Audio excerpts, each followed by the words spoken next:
Sejam bem-vindos mais uma vez ao livro da Sueli Caldas Schubert, Obsessão e Desobsessão. Nós estamos no capítulo 9 da terceira parte.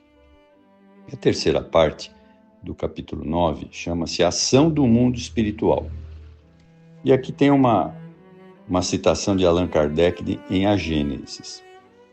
Para os espíritos, o pensamento e a vontade são o que é a mão para o homem. Pelo pensamento, eles imprimem aqueles fluidos tal ou qual direção, os aglomeram, combinam ou dispersam, organizam com eles conjuntos que apresentam uma aparência, uma forma, uma coloração determinadas.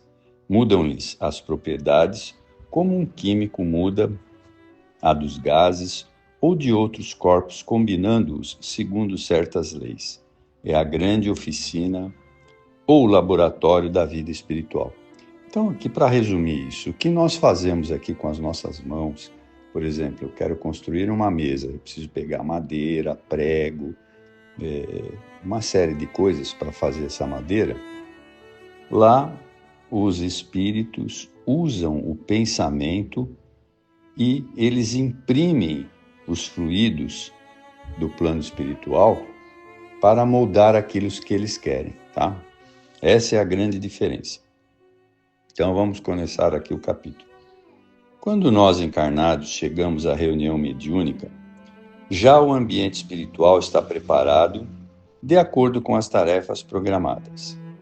A sala passa por rigorosa asepsia, visando defendê-la das larvas psíquicas criadas pelas emissões mentais negativas e profundamente desequilibrada dos obsessores e demais enfermos espirituais. Assinala André Luiz a cólera, a intemperança, os desvarios do sexo, as viciações de vários matizes, formam criações inferiores que afetam profundamente a vida íntima. Explica-nos o espírito Efigênio Vitor em que cada reunião espírita orientada com segurança trabalham equipes especializadas que têm a incumbência de preparar o ambiente espiritual, dando a esses trabalhadores dedicados o nome de espíritos arquitetos. Informam-nos ainda que, havendo um grupo de pessoas com um centro mental definido, para o qual convergem todos os pensamentos, possibilitando a formação de vasto reservatório de plasma sutilíssimo, utilizado pelos trabalhadores mencionados na criação de formas, pensamentos, constituindo paisagens, telas, painéis movimentados com imagens temporariamente vivas criadas após as pesquisas sobre o passado dos comunicantes que devem ser amparados. Então vejam só que coisa, né? Então, para que esses espíritos que adentram o centro, eles retiram essas energias de cada um de nós, né? Misturam com as energias do plano espiritual, os fluidos, né? E ajudam esses espíritos que estão sendo tratados. Mas vamos continuar. E durante o período da reunião, formam-se assim jardins, hospitais, templos, escolas, quadros, espelhos ectoplásmicos e recursos outros que façam os irmãos necessitados recordarem-se do seu pretérito. Com essas providências feitas de modo tão cuidadoso, é possível sensibilizar tais corações, favorecendo a compreensão imprescindível. Ou seja, eles mostrando isso aos espíritos que estão sendo tratados, eles acabam lembrando-se dos momentos felizes em que passaram. Por outro lado, os espíritos que irão comunicar-se são trazidos ao recinto e permanecem dentro do círculo magnético formado para mantê-los não só na faixa vibratória mais próxima dos participantes da esfera física, como também no intuito de retê-los para que recebam todos os benefícios possíveis em cada caso. Todos os que forem escalados para a comunicação recebem tratamento especial, visando, em alguns casos, a diminuir ou atenuar os efeitos dos fluidos pesados grosseiros que emitem. Enquanto isso, os médiuns designados para tais e quais comunicações recebem toda a assistência imprescindível a colocá-los em condições compatíveis com as dos comunicantes. Assim são-lhes fornecidos fluidos magnéticos que os fortalecerão, enquanto que servirão também de defesas contra as vibrações desequilibradas dos obsessores e dos sofredores.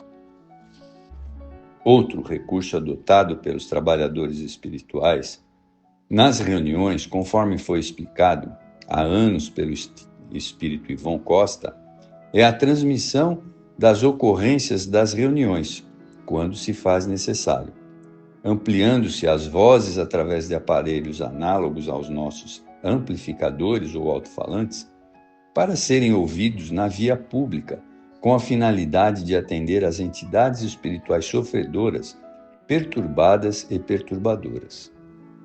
Ou seja, enquanto nós estamos tratando os espíritos, conversando com eles lá na nossa sala, eles colocam retransmissores para aqueles espíritos que não puderam entrar, que ficaram lá do lado de fora, ouvir as transmissões, as falas, para que eles possam se sensibilizar e, quem sabe, um dia serem tratados, né? A ação dos trabalhadores da espiritualidade é feita, sobretudo, de maneira muito prática, e nem poderia ser de outra forma, visando sempre auxiliar maior número possível de sofredores. Então, vejam, quando a gente está dando a comunicação com o espírito, muitas vezes outros espíritos na mesma condição também estão ouvindo aquilo. Ao comunicar-se, quase sempre o espírito é como que o representante de um número bem grande de outros em idênticas condições, não podendo e nem necessitando manifestarem-se todos. Um é designado para isso. Os demais companheiros em problemas e sofrimentos beneficiam-se ouvindo palavras do orientador e, igualmente, recebem as vibrações amorosas dos presentes, né?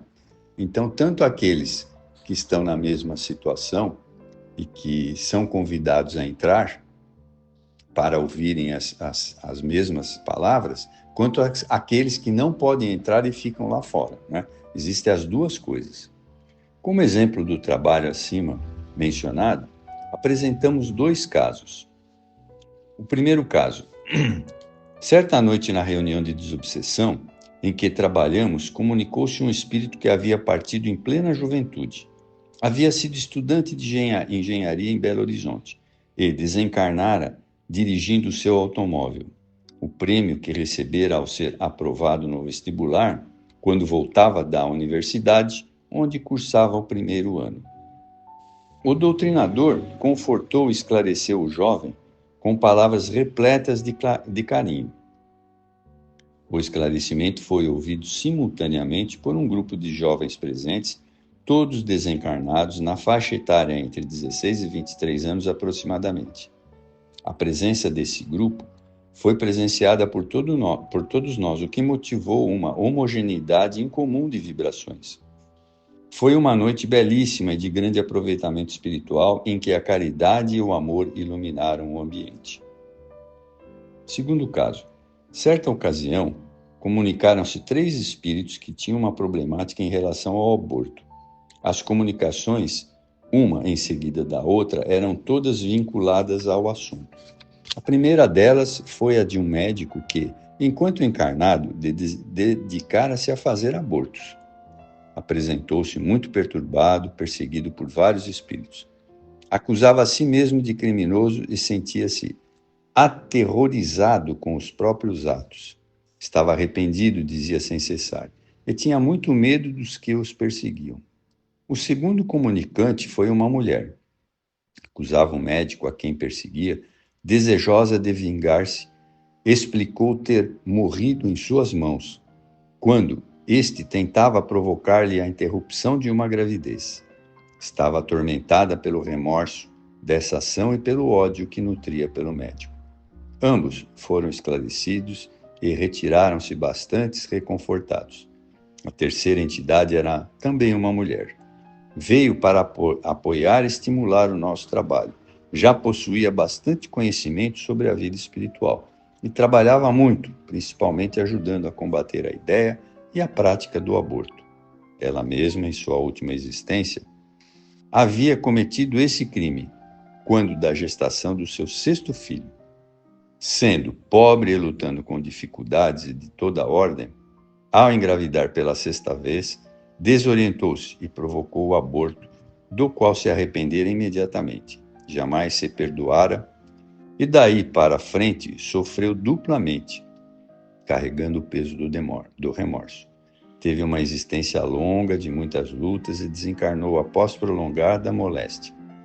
No plano espiritual encontrou-se com aquele que seria o seu sexto filho e teve um grande abalo ao certificar-se de que era um ente muito querido do seu coração e queria reencarnar com a finalidade de ajudá-la.